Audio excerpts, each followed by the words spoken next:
You walk into the garden center. Hundreds of beautiful plants. Colorful labels promising amazing harvests. You load up your cart with everything that looks good. 6 weeks later, half are dead, half are struggling, and you're wondering what went wrong. Sound familiar? Welcome back to Farming with Mr. Calloway. Last week you discovered what type of soil you have and learned how to bring it to life with organic matter. The week before that, you found out why your garden has its own unique personality. Now, it's time for the fun part, choosing what to actually grow. But here's what nobody tells beginners. The secret isn't picking plants you like. It's picking plants that like your garden. Today you'll discover why almost any plant can thrive somewhere, just not everywhere. I'll show you a simple system that matches plants to your exact conditions. And you'll learn which varieties are practically bulletproof for beginners in your specific climate. By the end of this episode, you'll know exactly what to plant for success this season. Here's the truth that changes everything. Plants aren't picky, they're specific.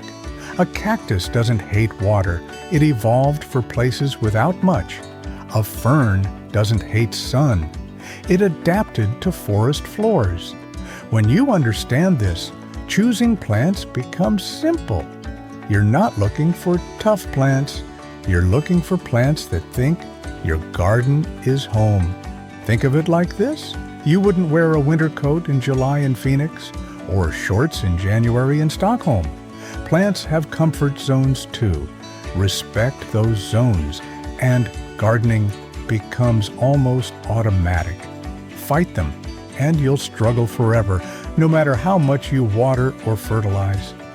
The foundation of plant selection is understanding your frost dates. But forget those complicated zone maps for now. Here's all that really matters. When does frost usually stop in spring? When does it usually start in fall? That's your growing season. Everything else is details. Now remember your microclimate from episode 1? That south-facing wall that's 10 degrees warmer? Your last frost might be 2 weeks earlier there than in the open garden. That shady spot under the oak tree? Frost might linger there 2 weeks longer. Your garden doesn't have one frost date. It has several. Here's the game changer most beginners miss. Plants divide into cool season and warm season groups, and they're completely different creatures. Cool season plants like lettuce, peas, pansies, and cilantro actually prefer temperatures between 50 and 70 degrees Fahrenheit or 10 to 20 degrees Celsius. Plant them in summer heat, and they bolt to seed in days. Warm season plants like tomatoes, peppers, zinnias, and basil need soil temperatures above 60 degrees Fahrenheit or 15 degrees Celsius just to wake up. Plant them too early, and they'll sit there for weeks, sulking and attracting pests. I see this mistake every spring. Eager gardeners plant tomatoes in cold soil, then wonder why they turn yellow and die. Here's another critical mistake: overcrowding. That tomato seedling looks so small, surely you can fit 3 in that space. But each tomato needs 3 to 4 feet, about 1 meter in all directions. Crowded plants compete for light, water, and nutrients. They get weak, diseased, and produce poorly.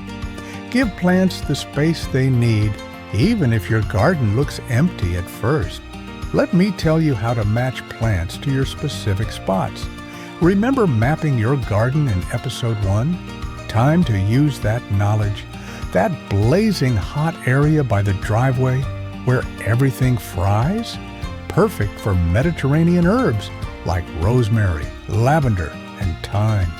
They laugh at drought and heat. That problem corner where water pools after rain? Most plants would rot, but mint thrives there. So do cardinal flowers and bee balm. What seems like a flaw to you is paradise to them. Every challenging spot in your garden is perfect for something. Here's my bulletproof system for choosing plants. First, make a wish list.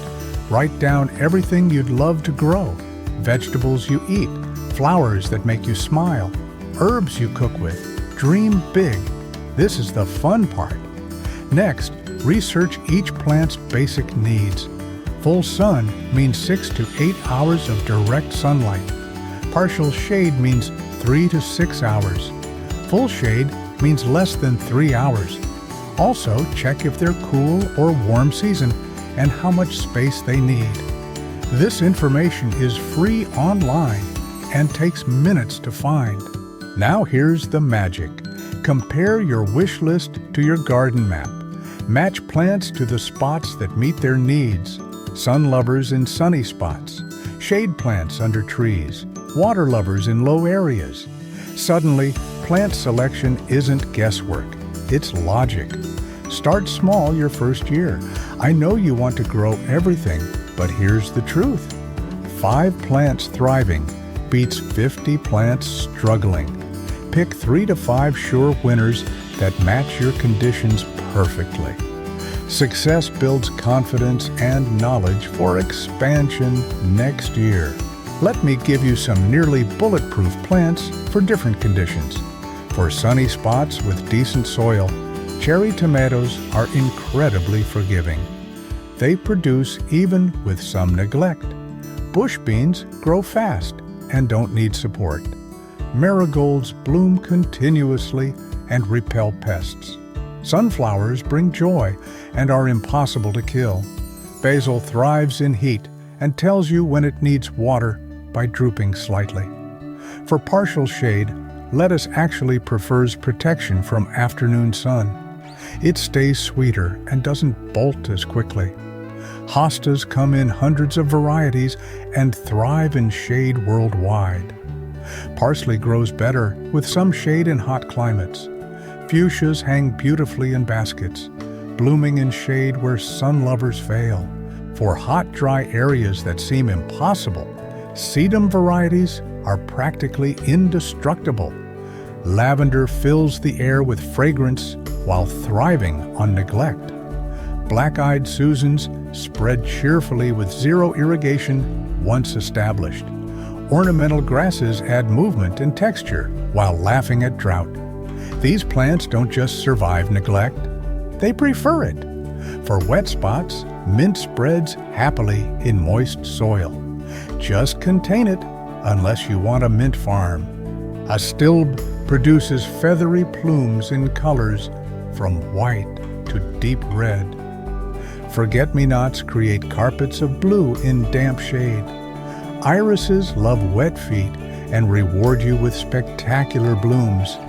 These plants would struggle in well-drained spots, but thrive in moisture.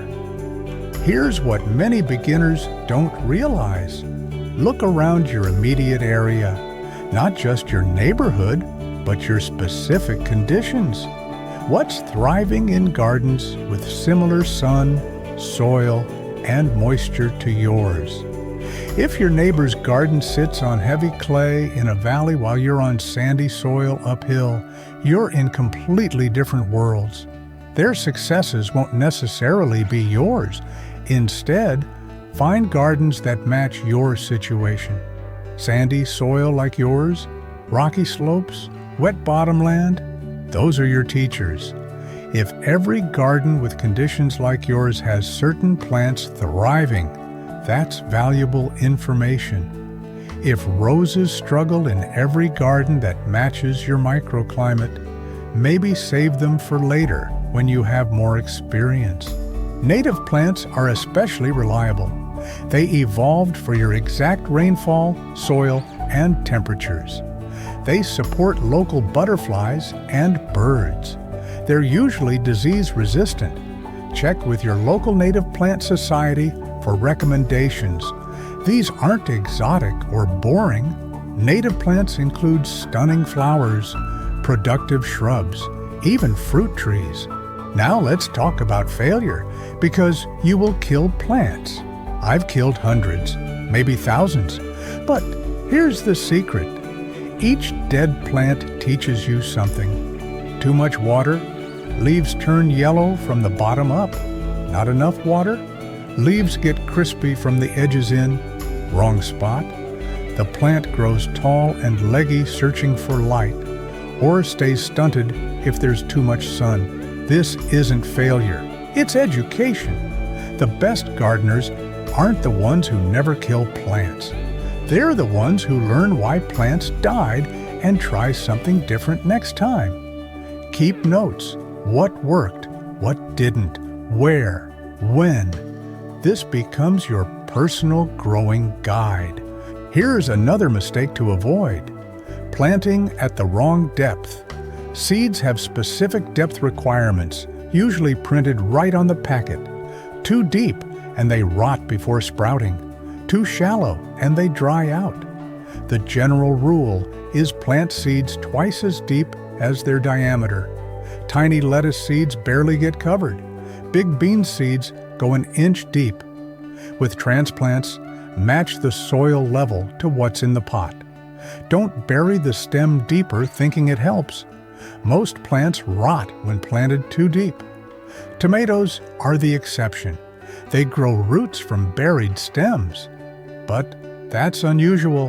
When in doubt, plant at the same level. Some of you live where it never freezes. Lucky you, but you have different challenges.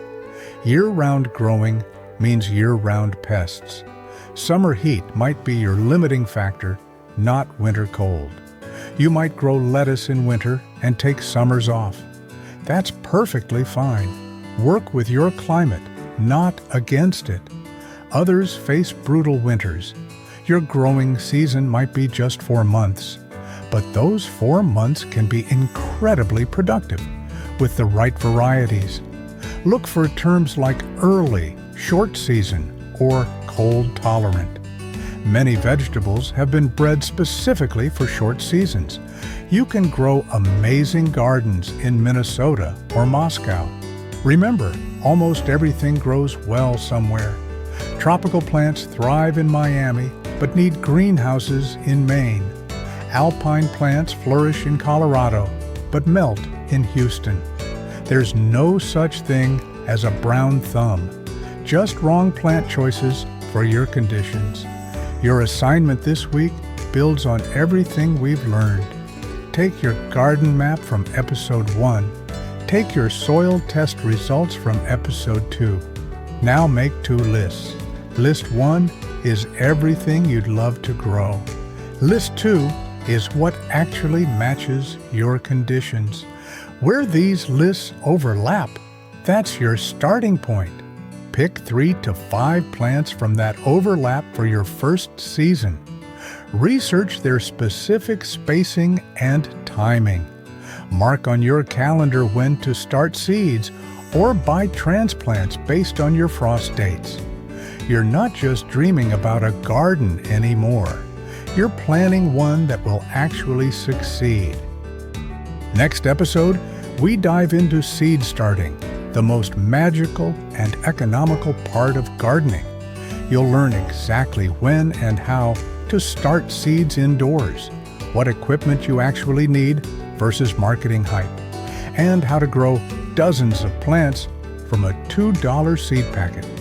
Until then, keep observing gardens in your area. Notice what thrives effortlessly. Ask gardeners what grows well for them and see if any of those plants could fit into your own space. Every expert gardener started exactly where you are now, choosing their first plants and hoping for the best. The difference is they kept trying, kept learning, and kept growing. You're on your way. And share with me in the comments where you're from and which plant in your garden is your favorite. I love discovering new species. Until next time, happy gardening, my friend.